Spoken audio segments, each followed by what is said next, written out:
வேலையில போய் அப்பா தியானம் பண்ண சென்றதாக நாங்கள் பார்க்கிறோம். அப்பா ஸ்தோத்திரம். அப்பாவை துதிக்கிறோம், அப்பாவை துதிக்கிறோம், அப்பாவை துதிக்கிறோம், ஸ்தோத்திரிக்கிறோம். ஏனோக்கு என்பவன் உம்மோடு சஞ்சரித்துக் கொண்டிருந்ததாக பார்க்கிறோம். அப்பா ஸ்தோத்திரம். தாவீது என்பவரோ அந்த சந்தி மத்தியான வேளையிலும் நான் தியானம் பண்ணி முறையிடுவேன், அவரின் சத்தத்தை கேட்பார் என்று சொல்லுகிறார். இப்படியாக நாங்கள் இந்த வேலையிலும் அந்தி சந்தி மத்தியான வேலையிலும் சாயங்கால வேலையிலும் உம்மிடத்தில் நாங்கள் வந்து உடைய வார்த்தைகளை நாங்கள் கேட்க மிகுந்த வாஞ்சையை காண்பிக்கிறோம். மிகுந்த வாஞ்சை உள்ளவர்களாக இருக்கிறோம்.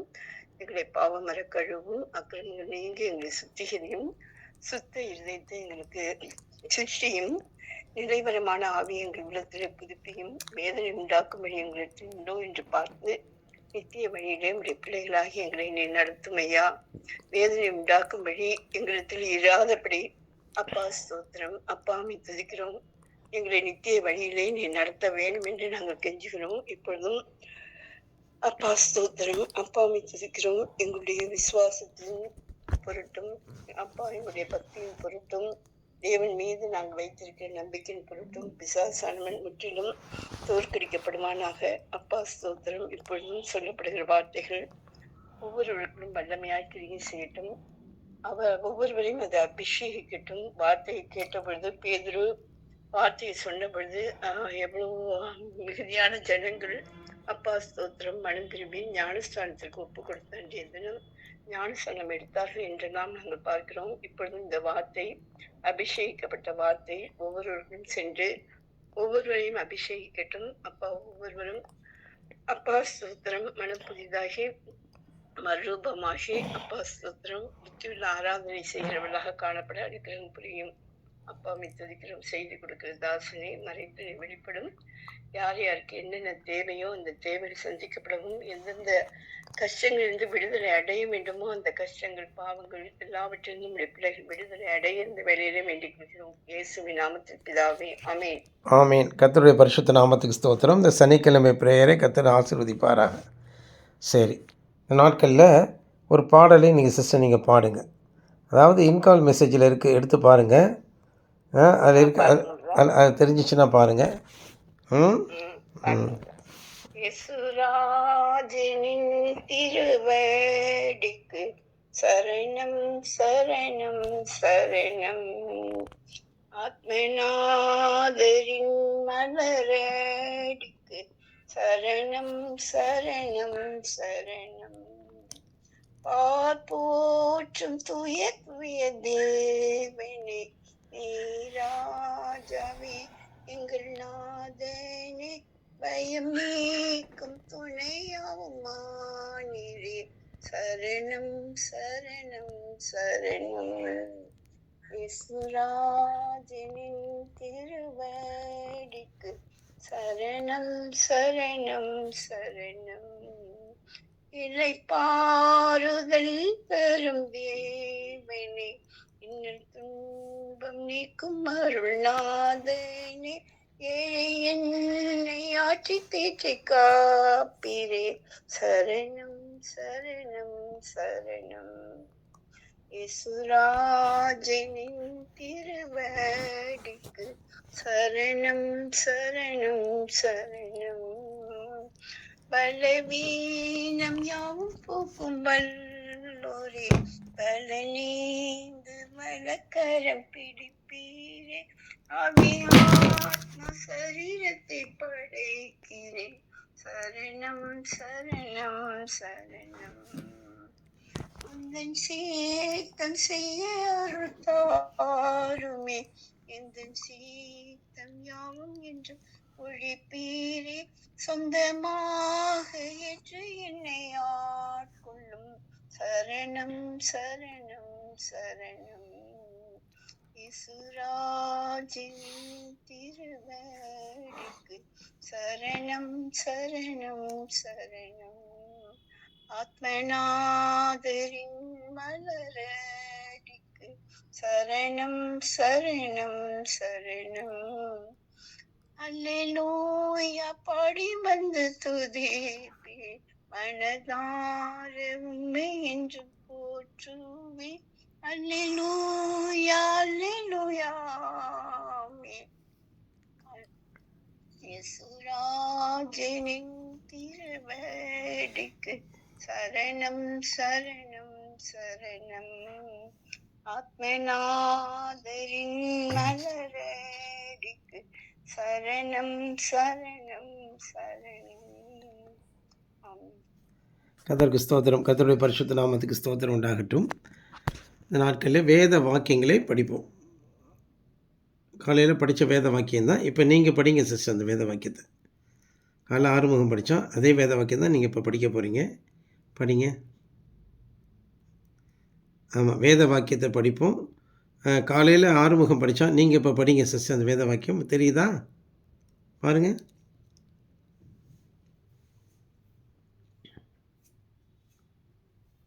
கார் விழுதா?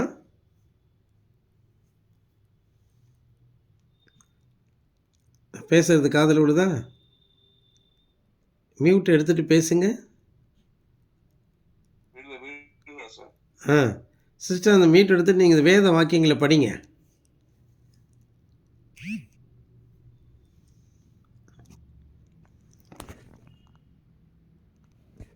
சரி, நீ படி ஆரம்பம். சகரியா 4:6. அப்பொழுது அவர் திருபாவேலுக்கு சொல்லப்படுகிற கர்த்தருடைய வார்த்தை என்னவென்றால், பலத்தினாலும் அல்ல பராக்கிரமத்தினாலும் அல்ல, என்னுடைய ஆவியினாலே ஆகும் என்று சேனைகளின் கர்த்தர் சொல்லுகிறார். யாக்கோப்பு 4:17. அதனால் ஒருவன் நன்மை செய்ய அறிந்தவனாயிருந்தும் அதை செய்யாமல் போனால் அது அவனுக்கு பாவமாயிருக்கும். சரி, கர்த்தருடைய பரிசுத்த நாமத்துக்கு ஸ்தோத்திரம். சகரியா 4:6 அதை எப்படி புரிஞ்சிக்கிறது? செருபாபேலுக்கு ஒரு வார்த்தை சொல்லப்படுகிறது. இந்த செருபாபேல் யார்? நேற்று தான் அது விளக்கம் கொடுத்துட்டேன். இருந்தாலும் என்னென்னு கேட்டிங்கன்னா மறுபடியும் அந்த விளக்கம் கொடுக்குறேன். ஆகா 2:23 ஒரு செருபாபேல் இருக்கான். அதே செருபாபேல் தான் சகரியாவும் குறிப்பிடுறான். ஏன்னா இஸ்ரவேல் மக்கள் பாபிலோனுக்கு சிறைப்பட்டு அதன் பிற்பாடு அடுத்தடுத்து வரக்கூடிய ராஜ்யங்களூடாக அவன் கடந்து வரான். அந்த இஸ்ரவேலிருந்து கடந்து வருது. முதல்ல பாபிலோன் ராஜ்யம் விழுந்து போய் அப்புறம் மேதிய பெர்சிய ராஜ்யமும் அதுக்கப்புறம் கிரேக்கு ரோம ராஜ்யங்கள் வருகிறத நம்ம பார்க்குறோம். ஆமாம், அப்போ அந்த மாதிரி காலகட்டத்தில் இவர்கள் மேதிய பெர்சிய ராஜ்யம் காலகட்டத்தில் தான் இந்த காரியங்கள் நடக்குது. அப்போ அவர்கள் மறுபடியும் சொந்த தேசத்துக்கு சுய தேசத்துக்கு அவங்க திரும்பி வரக்கூடிய ஒரு கட்டம் வருது. அப்போ தான் எருசலேம் திரும்பி எடுப்பித்து கட்டப்படுவதற்காக இப்போ நெகேமியா, எஸ்ரா, யோசுவாங்கிற பிரதான ஆசாரியன், செருபாபேல் என்கிற இந்த யூதர்களுடைய தலைவன் இங்கே காணப்படுறான். இந்த செருபாபேல் யார்? தாவீதினுடைய சிங்காசனத்தில் அமர வேண்டிய வாரிசு. தாவீதுக்கு குமாரன் நிச்சயமாக இருப்பார்கள் என்று சொல்லியிருக்கிறது. ஆமாம், தாவீதுக்கு நிச்சயமாக நான் என்னுடைய குமாரனை ஏற்படுத்துவேங்கிறார் அவர். அப்போ தாவீதுக்கு வாரிசு இல்லாமல் போகாதுங்கிறார். ஆனால் தாவீதின் கூடாரமே இங்கே விழுந்து போயிடுச்சு. அப்புறம் எப்படி தாவீதுக்கு வாரிசு ஏற்படுத்த முடியும்? ஆனாலும் வேத வாக்கியம் இப்படி சொல்லுது. அப்போ வேத வாக்கியம் பொய்யாகாது இல்லையா? அப்போ தேவன் தன்னுடைய பரிசுத்த ஜனங்களை, தனக்கென்று முன்குறிக்கப்பட்ட ஜனங்களை அவர் ஒரு அந்நிய தேசத்திலையுமே கூட அவர் பாதுகாத்து வரார். ஆமாம், அவங்கள உண்மையாகவே அவர் பாதுகாத்து வர்றதை தான் இங்கே நம்ம பார்க்குறோம். ஆமாம், அவர்களை உண்மையிலேயே அவர் பாதுகாத்து வர்றதை நான் பார்க்குறோம். ஆமாம், அவர்கள் நிச்சயமாக பாதுகாக்கப்படுகிறார்கள். யார்? அந்நிய தேசத்து ஜனங்கள், அந்நிய தேசத்தில் இஸ்ரவேல் ஜனங்கள் பாதுகாக்கப்படுறாங்க. இன்றைக்கி பாருங்கள், உலகளாவிய அளவிலே அவர்கள் சிதறடிக்கப்பட்டாலும் அவர்கள் ஆபிரகாம், ஈசாக்கு, யாக்கோபினுடைய வம்சம் என்று சொல்லி ஒரு தேசமாக அவர்கள் உருவாக்குகிறார்கள். வேறு எந்த தேசத்துக்காவது அவங்களுடைய ஃபோர்ஃபாதருடைய அவங்களுடைய இது உண்டா? அவர்களுக்கு ஆபிரகாம், ஈசாக்கு, யாக்கோபுன்னு சொல்லி அவங்களுடைய தேவன் என்று சொல்லி உலகத்திலேருந்து எந்த பாகத்திலேருந்து அவங்க வர முடியுது. ஆனால் இன்றைக்கி ஏசாவினுடைய புத்திரர்கள் என்று யாரையும் சொல்ல முடியுமா? இல்லாவிட்டால் இஸ்மவேலுடைய புத்திரர்கள் என்று யாரையும் சொல்ல முடியுமா? இல்லாவிட்டால் நாம் தான் நம்முடைய தாய் தகப்பன் யார், நம்முடைய மூதாதையர்கள் யாருன்னு சொல்ல முடியுமா? நாம் எல்லாம் கலப்பின ஜாதியார்கள். ஆனால் அவர்கள் பியூரான இஸ்ரவேலர்கள். அதிலே அவர்கள் கர்ண பரம்பரையாக தங்களுடைய வம்ச வரலாறை சொல்லி வருகிறார்கள். அதிலே அவர்கள் டாக்குமெண்டேஷன் தங்களுடைய இருதயத்தில் எழுதி வைத்திருக்கிறார்கள். அதனாலே அவர்களுடைய அந்த வம்சத்தில் வரக்கூடிய அந்த செருபாபேல் அரசன் என்பது அவன் அரசனாக வேண்டியவன். ஆனால் சூழ்நிலை அவன் அரசனாக கூடாதபடிக்கு அவன் சிறைப்பட்டு போயிருக்கிறான். ஆனாலும் அப்பொழுது தேவன் தன்னுடைய ஆவியானவர் பிரதான ஆசாரியனாகிய செருபாபேலையும் மன்னிக்கவும் யோசுவாவையும் இந்த யூதாவின் தலைவனாகிய செருபாபேலையும் குறித்து திடன் கொள்ள சொல்லி அவர்களுக்கு தீர்க்க தரிசனம் உரைக்கிறார். ஆகாயை கொண்டும் சகரியாவை கொண்டும். ஆமாம், அவர்கள் தீர்க்க தரிசனம் உரைக்காவிட்டால் அந்த ஊழியம் நிலை நிற்காது. அதே போல தான் இந்த ஊழியம் எப்படி நிலை நிற்கிறது? என்னை குறித்து உரைக்கப்பட்ட தீர்க்க தரிசனங்கள் ஏராளம். அந்த நாளிலிருந்து அதை நான் விசுவாசிக்கிறபடினாலே இந்த உறுதியாக இந்த ஊழியத்தை செஞ்சிட்ருக்கேன். இவ்வளோ கஷ்டம் இருந்தோம், இல்லாவிட்டால் நானும் விழுந்து போயிருப்பேன். தீர்க்க தரிசனம் இல்லாத இடத்துல ஜனங்கள் சீர்கெட்டு போயிருப்பார்கள். இப்போ எனக்கு உரைக்கப்பட்ட தீர்க்க தரிசனத்தை யாரும் மாற்ற முடியாது. ஆசீர்வாதம் என்பவன் அவன் எனக்கு உரைக்கப்பட்ட தீர்க்க தரிசனத்தை எவ்வளோ மாற்ற நினைக்கிறான், அவனால் முடியாது. தரிசனங்களெல்லாம் அவர்கள் நிறைவேற்ற துடிப்பார்கள். அதாவது அவர்கள் என்னை அதை நிறைவேற விடாமல் இருப்பதுக்கு தவிப்பார்கள். சுரேஷும் அப்படி தான். என்னை குறித்து உரைக்கப்பட்ட தீர்க்க தரிசனங்கள் நிறைவேற விடக்கூடாதுங்கிறதுக்காக அவ்வளவு ஒரு அயோக்கியத்தனம் பண்ணிகிட்ருக்கான் சுரேஷ். செல்வம், யூஜின், ஜெபராஜ், எட்வின்கிறவன், பொல்லாதவன் ஆசீர்வாதம், அவன் பிள்ளைகள், அவன் சபையார், பால்முருகேசன், இன்னும் ஒவ்வொருத்தருமே இந்த விளக்கை மூடிவிடலாம், இந்த ஊழியத்தை கெடுத்து விடலாம் என்று அவர்கள் நினைக்கிறார்கள். ஆனால் அது நடக்காத அன்பானவர்களே. ஆமாம், தேவன் உரைத்தது தான், அது நடக்கும். அந்த ஒரு வார்த்தையாகிலும் கீழே விழாது, அது நிச்சயமாக நடக்கும். ஆமாம், அப்பொழுதே இந்த ஊழியத்தை எதிர்த்தவர்கள் தோற்று போவதும், ஆமாம், அதில் ஒரு சாரார் நம் பட்சத்தில் ஒப்புரவாவதும் நடக்கும். அப்பொழுது இந்த ஊழியம் மகா விசேஷமாக விரிவடைந்து செல்லும். அப்பொழுது தேவ ஞானம் இந்த சபையில் இருந்து விளங்கும். இப்பொழுது தேவ ஞானம் நமக்கு அழுகையின் பள்ளத்தாக்கை கொடுத்திருக்கிறது. ஆனால் அதே தேவ ஞானம் நமக்கு பரலோக ராஜ்யத்தையும் கொடுக்கும். இந்த பூமியிலே நமக்கு துயரத்தை கொடுத்திருக்கிறது. அதே தேவனுடைய ஆவியானவர் தேவனுடைய நமக்கு ஆறுதலையும் கொடுக்கும். ஆமாம், நம்ம சாந்த குணத்தையும் இதே ஆவியானவர் நமக்கு கொடுத்துருக்கிறார். அதற்கு பரிசாக நாம் பெரிய பெரிய மேன்மையை நாம் அடைய போகிறோம். எங்கே நம்ம பெரிய மேன்மையை நம்ம அடைய போகிறோம். ஆமாம் அன்பானவர்களே, அதனால் புரிஞ்சுக்கோங்க. நம்ம மாபெரும் மேன்மையை நம்ம அடைய போகிறோம். சாதாரண மேன்மை அல்ல, மகா பெரிய மேன்மையை நாம் அடையப் போகிறோம். சாதாரண மேன்மை கிடையாது அன்பானவர்களே, நாம் மகா பெரிய மேன்மையை நாம் அடையப் போகிறோம். சாதாரண மேன்மை அல்ல. ஆகவே இந்த சபையில் இருக்கக்கூடிய காத்திருந்தவர்கள், என்னோடு கூட காத்திருந்த நீங்கள் எல்லாரும் கழுகுகளைப் போல செட்டைகள் எடுத்து பரப்பீர்கள். நாம் இந்த உலகத்தின் பறவை அல்ல. இந்த உலகத்திலே கோழி குஞ்சு பூமியில் இருக்கக்கூடிய சாக்கடைகளை நோண்டி குப்பைகளை கிளறி அதில் இருக்கக்கூடிய புழுக்களையும் மனுஷர்களுடைய எச்சங்களையெல்லாம் சாப்பிடும். மனுஷர்கள் கழித்து போட்ட காய்கறிகள், இல்லாவிட்டால் அவர்களுடைய அசுத்தங்கள், அவர்களுடைய நரகல்களையெல்லாம் அது சாப்பிட்டு பிழைக்கக்கூடிய ஒரு பறவை கோழி. ஆனால் வானத்திலிருந்து வரக்கூடிய அந்த கழுகோ அவைகள் வேட்டையாடி அது உயிரோடு அதனோட ரத்தத்தை உறிஞ்சி குடித்து அப்படி வாழக்கூடிய பறவை தான் கழுகு. ஆமாம், அப்போ நம்மளாம் வானத்துக்குரிய பறவைகள். நாம் அந்த அசுத்தத்தை சாக்கடையை கிளறக்கூடியவர்கள் கிடையாது. ஆகவே நல்லா புரிஞ்சுக்கோங்க. ஆகவே இந்த உலகம் மனுஷர்களுக்கு உலகத்தில் இருக்கக்கூடிய சொத்துக்கள், சுகங்கள், அவர்களுடைய வாழ்க்கை தரங்கள் இதெல்லாம் கோழி குஞ்சுக்கு சமமாக இருக்கிறது. ஒரு கழுகினுடைய முட்டையை ஒருவன் கொண்டு கோழியினுடைய அடையிலே வைத்து விட்டான்.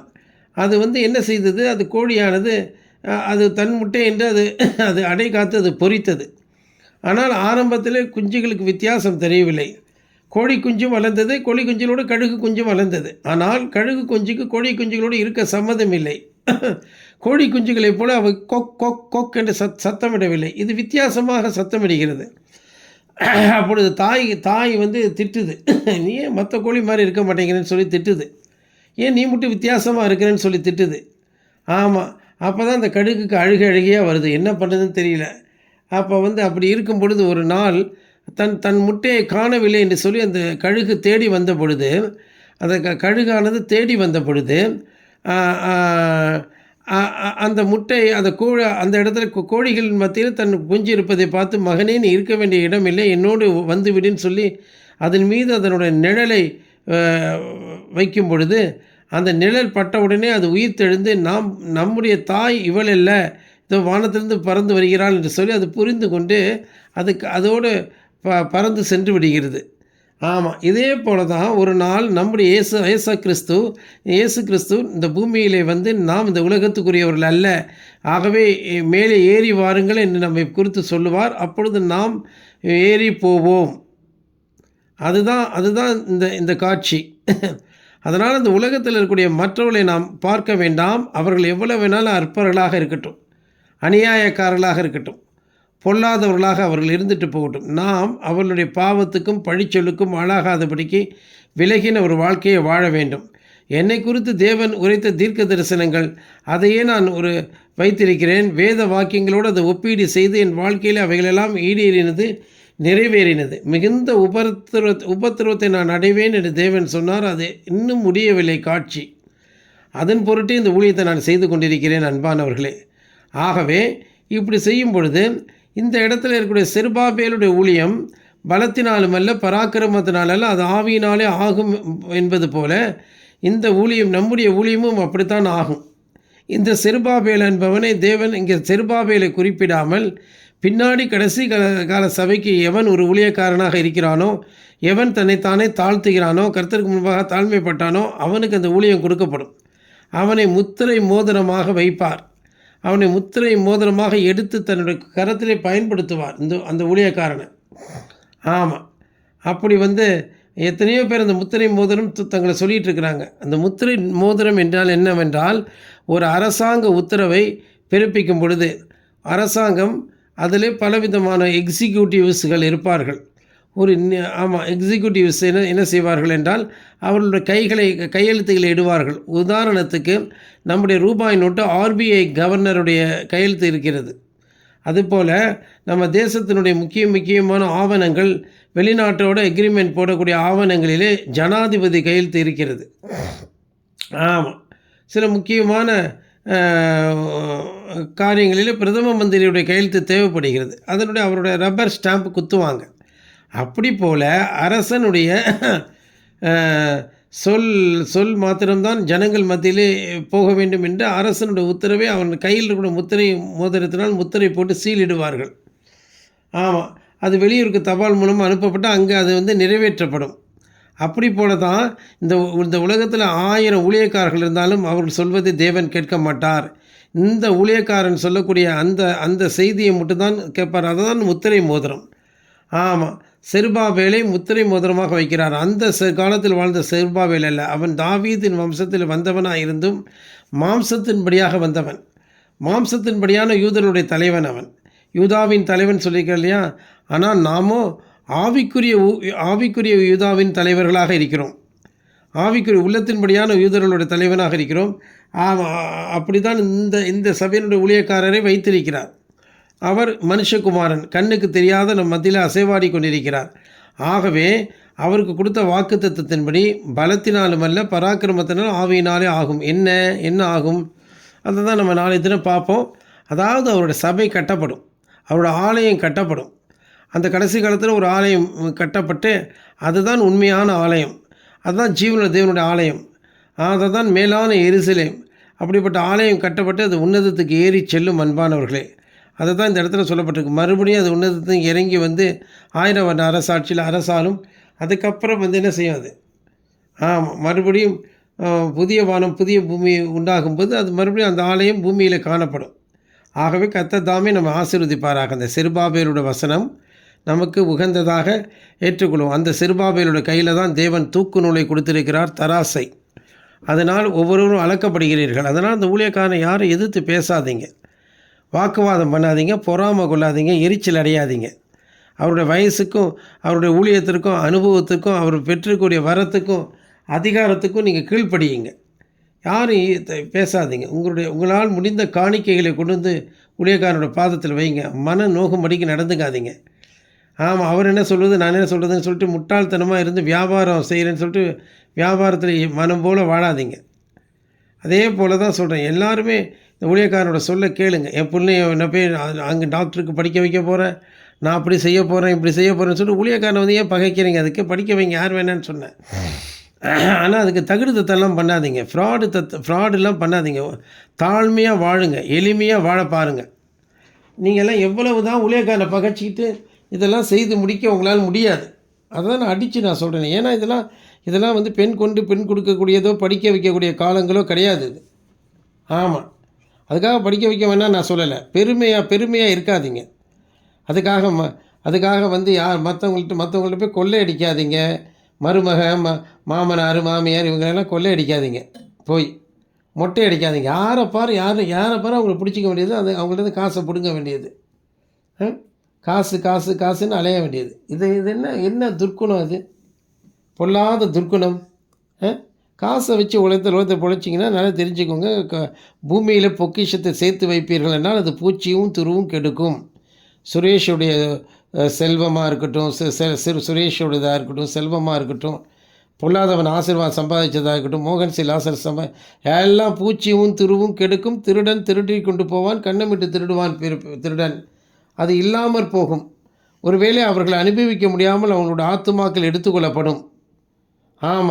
ஆமாம், சில பேர் அந்த சொத்துக்களெல்லாம் வச்சுருப்பாங்க. ஆனால் மிகுந்த வேதனையும் நிந்தனையும் கஷ்டமும் துன்பமும் வரும். எதுக்குடா இந்த சொத்துக்களெல்லாம் சம்பாதிச்சோம், எதுக்குடா இந்த படிப்பை படித்து இந்த வேலைக்கு வந்தோம் அப்படின்னு அவமானப்படக்கூடிய அளவுக்கு உங்கள் பிள்ளைகள்லாம் நடந்துக்கும். ஆமாம், இது இனி அப்படி தான் நடக்க போகுது. ஆகவே பயந்துருங்க. கர்த்தருடைய வருகை இருக்கிறது. அந்த வருகைக்குள்ளாக போவதற்கு உண்மையாக இருங்க. இனி வந்து இந்த ஊழியத்தையோ இந்த சத்தியத்தையோ எதிர்ப்பீர்கள் என்றால் நீங்கள் அடையக்கூடிய நிந்தனை பயங்கரமாக இருக்கும். இதை நான் சாபமாக சொல்லாமல், முள்ளில் உதைக்கிறது கடினம், இந்த கல்லில் மோதுகிறவன் நொறுங்குவதும், இது எவன் மேல் விடுமோ அது நசுக்கி போடும் என்பது தான் உண்மை. ஏதோ தேவனுடைய அந்த ராஜ்யம் வந்துவிட்டது, ஏதோ அந்த கல் புறப்பட்டு விட்டது. அதாவது தானியேலோட காலகட்டத்தில் ஒரு தரிசனத்தை அவன் பார்க்குறான். அதாவது 4 வகையான ராஜ்யங்களை அவன் சொல்கிறான்.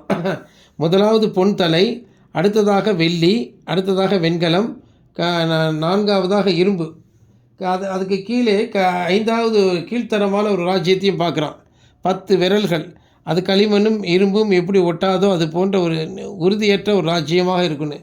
ஒரு கல் வந்து கால் பகுதியில் மோதி அந்த அத்தனையும் அழிச்சிருது. அது என்னென்னா பாபிலோனிய சாம்ராஜ்யம், அதுக்கப்புறம் மேதிய பெருசிய சாம்ராஜ்யம், கிரேக்க ரோம சாம்ராஜ்யம், கடைசி காலத்தில் இப்பொழுது ஏற்படக்கூடிய இந்த உலக இந்த வேர்ல்டு சிஸ்டம், இதை தான் சொல்லியிருக்கு. இந்த காலகட்டத்தில் தான் அந்த தலைக்கல் வந்து பூமியை வந்து மோதி எல்லாம் அந்த ஊழியத்தை தான் நம்ம செஞ்சுக்கிட்டு இருக்கோம். அந்த கல் புறப்பட்டுடுச்சு. ராஜ்யங்கள் தத்தளிக்கிறத பார்க்கும்போது அது தெரியுது. நிச்சயமாக ஒரு நாள் இந்த கடைசி கால இந்த ராஜ்யத்தை அவர் ராஜ்யங்களுடைய பலனை அளிப்பார். அதை தான் நீங்கள் செருபாபேலில் போய் படித்து பாருங்கள். ஆகாய தீர்க்கதரிசன புத்தகம் இந்த வசனம் பார்த்தீங்க இல்லையா, அதுக்கு முந்தின வசனத்தை பாருங்கள். கடைசி வசனத்துக்கு 3 வசனங்களை படித்து பாருங்கள். ரதங்களிலும் அது குதிரை மேலே எரிக்கிறோம் வீழ்த்துவார், ராஜ்யங்களுடைய பலனை அளிப்பான்னு சொல்லியிருக்கு. ஆமாம், அவர்கள் எல்லாரும் பட்டயத்தினால் விடுவார்கள் சொல்லி இந்த முழு உலகமும் அப்படி தான் கொந்தளிச்சிட்ருக்கு. நீங்கள் பாருங்கள், பங்களாதேசத்தில் அப்படி ஒரு அயோக்கியத்தனத்தை அந்த துன்மார்க்க கொடிய கயவர்கள் பண்ணுறாங்க. அங்கே இருக்கக்கூடிய முஸ்லீம்கள் ரேடிக்கலிஸ்ட் அடிப்படைவாதிகள், அவர்களை தேவன் அழித்து ஒழிக்கப்படிக்கு மன்றாடுவோம். ஆனால் அதே சமயத்தில் அப்பாவி ஜனங்கள் ரட்சிக்கப்படிக்கு மன்றாடுவோம். ஆமாம், தேவன் எவர்களை அழிக்க வேண்டுமோ அவர்களை அழிக்கட்டும், எவர்களை ரட்சிக்க வேண்டுமோ அவர்களை ரட்சிக்கட்டும், எவனை கடினப்படுத்தட்டுமோ அவனை கடினப்படுத்தட்டும், எவனை கோபாக்கினையின் பாத்திரமாக வைத்திருக்கிறாரோ கோபாக்கினை அவர்கள் மீது சொரியட்டும். என்ன பிரதர் இப்படி சொல்கிறீங்கன்னு? ஆமாம் அன்பானவர்களே, நிச்சயமாக அந்த காலம் வந்துருச்சு. நன்மையும் தீமையும் பிரிக்கக்கூடிய காலம் வந்துருச்சு. ஆகவே பங்களாதேசத்தில் இருக்கக்கூடிய இந்த அடிப்படை முஸ்லீம்கள் ஒழிந்து போகவும் மற்றவர்கள் எல்லாரும் ரட்சிக்கப்படவும் நம்ம வேண்டிக் கொள்வோம். அதே போல் தான் ஸ்ரீலங்கா, பங்களாதேஷ், நேபாள், மியான்மர், திபேத், பூட்டான் போன்ற நாடுகள், அண்ணாண்ட இருக்கக்கூடிய பாகிஸ்தான், இவைகளெல்லாம் நன்றி கெட்ட நாடுகள். இவர்களிலும் இந்த அடிப்படைவாதிகள் ஒழியும்படிக்கு நாம் வேண்டிக் கொள்வோம். இந்தியாவில் இருக்கக்கூடிய அடிப்படைவாதிகள் ஒழியும்படிக்கு நாம் வேண்டிக் கொள்வோம். இந்தியாவை தேவன் சுற்றி வேலி அடைப்பாராக, இந்தியன் கவர்மெண்ட்டை பாதுகாப்பாராக, இந்த உள்ளுக்கூட இருந்து கழுத்தறுக்கக்கூடிய ஸ்டாலின் கவர்மெண்ட்டை தேவன் கவிழ்த்து போடுவாராக. அவன் கவர்மெண்ட்டை இனிமேல் வைக்கக்கூடாது, ஸ்டாலின் கவர்மெண்ட்டை அவனை கவிழ்த்து போடும்படிக்கு ஜெபிப்போம். அதே போல் தாவேகா, சீமான், அந்த பாமக இவர்கள் யாருமே வரக்கூடாது. ஆமாம், தேவன் அதுக்குரிய மனுஷனை ஏற்படுத்தட்டும். நம்ம வேண்டிப்போம், அதுக்காக வேண்டிப்போம். ஆகவே சென்ட்ரலில் மோடி என்பவர் அவ்வளோ உண்மையான ஆட்சியை செய்கிறத பார்க்குறோம். இங்கே ஆர்எஸ்எஸ் எல்லோரும் கெட்டவங்கங்கிறாங்க. ஆர்எஸ்எஸை விட கிறிஸ்தவங்களும் முஸ்லீம்களும் தான் அதிக அதிக கெட்டவன்களாக இருக்கிறாங்க. ஆமாம், உண்மையான இயேசு கிறிஸ்துவை அவர்கள் வணங்கவில்லை. அதனால தான் இன்றைக்கி கிறிஸ்தவர்கள் தான் இயேசுனுடைய எதிரியாக இருக்கிறார்கள். ஆகவே இந்த செய்தியை கேட்கக்கூடிய நீங்கள் யாரும் சற்றும் கலவரப்படாமல் பகுத்தறிந்து கொடிய கயவர்களாக இருக்கக்கூடிய கிறிஸ்தவர்களையும் கொடிய கயவர்களாக இருக்கக்கூடிய முஸ்லீம்களையும் தேவன் சற்று அடக்கி வைக்கும்படிக்கு நாம் ஜெபம் பண்ணுவோம். இந்து தேசம் முழுதும் வேலி அடைக்க ஜெபம் பண்ணுவோம். அன்பானவர்களே, இதோ இந்த இந்த செருபாபேலுக்கு முன்பதாக இந்த எந்த விதமான மலைகளும் எந்த விதமான அகங்காரங்களும் மிதிக்கப்படும். சமபூமியாகவும் சொல்லியிருக்கு. பெரிய பருவதமே நீ எம்மாத்திரம் செருபாபேலுக்கு முன்பாக நீ சமபூமியாவாயின்னு சொல்லியிருக்கு. ஆமாம், பொல்லாதவன் ஆசீர்வாதம் இவர்களோட ஊழியங்கள் எல்லாம் இந்த வருஷம் சமபூமியாவதை பார்ப்போம். அன்பானவர்களே, ஆகவே நான் சொல்லுவதை சற்று நீங்கள் தயவாக கேட்டு எப்படியாவது என்னென்னு கேட்டிங்கன்னா விசுவாசித்து அந்த விசுவாசத்துக்குள் வாருங்கள். கர்த்தர் தாமே பலத்தினாலும் அல்ல பராக்கிரமத்தினல்ல ஆவியினால் ஆகுங்கிறார். இன்னொருத்தர் விரும்புகிறவனால ஓடுகிறவனால் இறங்குகிற தேவனாலே ஆகும் என்பதனால் அந்த இரக்கத்தை பெற காத்திருப்போம். கர்த்தர் தாமே நம்மளை ஆசீர்வதிப்பாராக. இந்த நம்முடைய செருபாபேல் நம்ம மத்தியில் தான் உலாவி கொண்டிருக்கிறார். ஆமாம், நம்முடைய அந்த பரம செருபாபேல் நம்ம மத்தியில் தான் உலாவி கொண்டிருக்கிறார். அவருக்கே கனத்தை செலுத்தும். ஸ்தோத்திரம். ஆறுமுகம் ஜெபியா. துதிக்கிறோம் தகப்பனே, இந்த சாத்திர விளைக்கிறோம் நன்றியோடு துதிக்கிறோம், ஸ்தோத்திரிக்கிறோம் ஸ்தோத்திரிக்கிறோம் ஸ்தோத்திரிக்கிறோம் ஸ்தோத்திரிக்கிறோம் ஸ்தோத்திரம் ஸ்தோத்திரம் ஸ்தோத்திரம் ஸ்தோத்திரம். ஏசு கிறிஸ்துவின் ரத்தம் ஜெயம், ஏசு கிறிஸ்துவின் ரத்தம் ஜெயம். அப்பா ஸ்தோத்திரிக்கிறோம் ஸ்தோத்திரிக்கிறோம். இந்த நாளிலும் தேவனாகிய கர்த்தர் வரத்திலிருந்து நீர் உம்முடைய வார்த்தையை ஆண்டவரே உம்முடைய தாசனோடு நீர் பேசுகிற உம்முடைய கிருபையுள்ள வார்த்தையை நாங்கள் கேட்டு அதன் பிரகாரம் நடக்க கர்த்தர் எங்களை ஒவ்வொருவரையும் நீர் பலப்படுத்துவீராக. எங்கள் சபையின் ஒவ்வொரு ஆத்துமாக்களும் இந்த செய்தியை கேட்கத்தக்க இருதயத்தை தருவீராக. இது உம்முடைய ஊழியம். இது தேவனாகிய கர்த்தரே நீர் வைராக்கியமாய் இருந்து இந்த ஊழியத்தை செய்து வருகிறபடியால் முடிவு வரையும் தான் நாங்கள் ஆண்டவரே இந்த உம்முடைய செய்தியை கேட்டு அதன் பிரகாரம் நடக்க எங்களுக்கு ஆண்டவரே ஸ்தோத்திரிக்கிறோம். உணர்வுள்ள இருதயத்தையும் கீழ்ப்படுதலையும் மனத்தாழ்மையும் தந்து நீர் வழிநடத்தும்படி உங்களுக்கு ஸ்தோத்திரிக்கிறோம். நாங்கள் விசுவாசத்தினாலே இந்த உலகத்தை நாங்கள் சுதந்திரத்துக் கொள்ள கர்த்தர் எங்களுக்கு அனுகிரகம் செய்யும். அப்பா, வசனத்தை கேட்டு நாங்கள் அதன் பிரகாரம் நடக்க ஆண்டவராகி கர்த்தர் எங்களோடு இருந்து முடிவு வரையும் தான் நாங்கள் ஆண்டவராகி கர்த்தரை நாங்கள் போற்றுவோமாக, துதிப்போமாக. உங்களுடைய நாமத்திற்கு நாங்கள் ஆண்டவரே ஸ்தோத்திரிக்கிறோம் ஸ்தோத்திரிக்கிறோம். உங்களுடைய நாமத்தை நாங்கள் விசுவாசிப்போமாக. ஒன்றான மெய்தேனாகிய கர்த்தரே அல்லவோ இந்த உலகத்தில் மெய்யான தேவன். அப்பா ஸ்தோத்திரிக்கிறோம். நீரே எங்களை நித்தமும் வழிநடத்தி உங்களுடைய சத்தியத்தின் பாதையிலே வழிநடத்துவதையால் உங்களுடைய நாமம் மகிமைப்படுவதாக.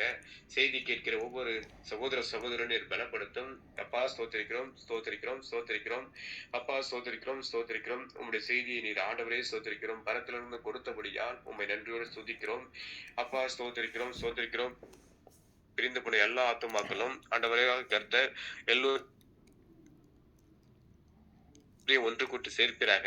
அப்பா ஸ்தோத்திரிக்கிறோம். நாங்கள் உண்மை அலட்சியம் பண்ணாமல் உம்முடைய நாமத்திற்கு என்று பேரெழுதப்பட்டவர்களாய் காணப்பட உண்மை தோத்தரிக்கிறோம் ஸ்தோத்திரிக்கிறோம் ஸ்தோத்திரிக்கிறோம் ஸ்தோத்திரிக்கிறோம். கிறிஸ்துவின் ஆவியை நாங்கள் பெற்றுக்கொண்டு உம்முடைய ஊழியத்தை செய்ய எங்களுக்கு பலனையும் கிருபையும் தந்து நிர்வா. ஸ்தோத்திரிக்கிறோம் ஸ்தோத்திரிக்கிறோம் ஸ்தோத்திரிக்கிறோம் ஸ்தோத்திரிக்கிறோம் ஸ்தோத்திரிக்கிறோம் ஸ்தோத்திரிக்கிறோம். மெய்யான திராட்சை செடியை நாங்கள் விசுவாசிப்போமாக.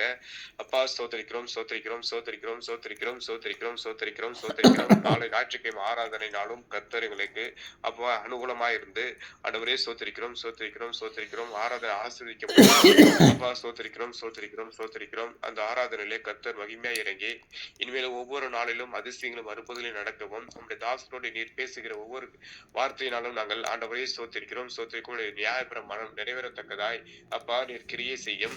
அப்பா ஸ்தோத்திரிக்கிறோம் ஸ்தோத்திரிக்கிறோம் ஸ்தோத்திரிக்கிறோம். நீரே வானத்தில் இறங்கின வந்த கர்த்தர் நீர் ஆண்டவரே ஸ்தோத்திரிக்கிறோம். முடிவு வரையும் தான் எங்கள் சபையோடு இருப்பீராக.